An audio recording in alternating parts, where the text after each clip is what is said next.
এক ছিল টুনটুনি নামের একটি ছোট্ট পাখি। সে ছিল ভীষণ বুদ্ধিমান আর খুবই দুষ্টু। টুনির বাসা ছিল একটা বড় আম গাছে।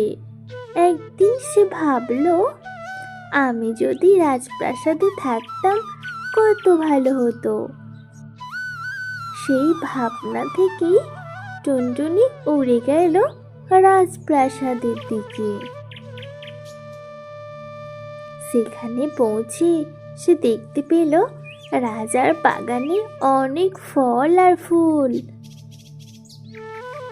সে একটানা গান গাইতে শুরু করলো। আমি টুনটুনি রানী হব, গাছে গাছে গান গাইব।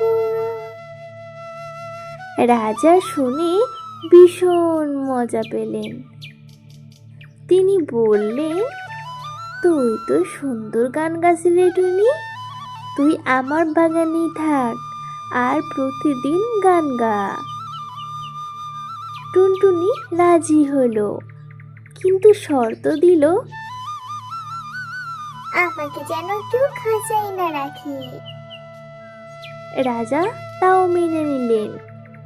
টুনটুনি বাগানের মুক্ত আকাশে উড়ে বেড়াতে লাগলো, আর রাজা প্রতিদিন তার গান শুনে খুশি হতেন।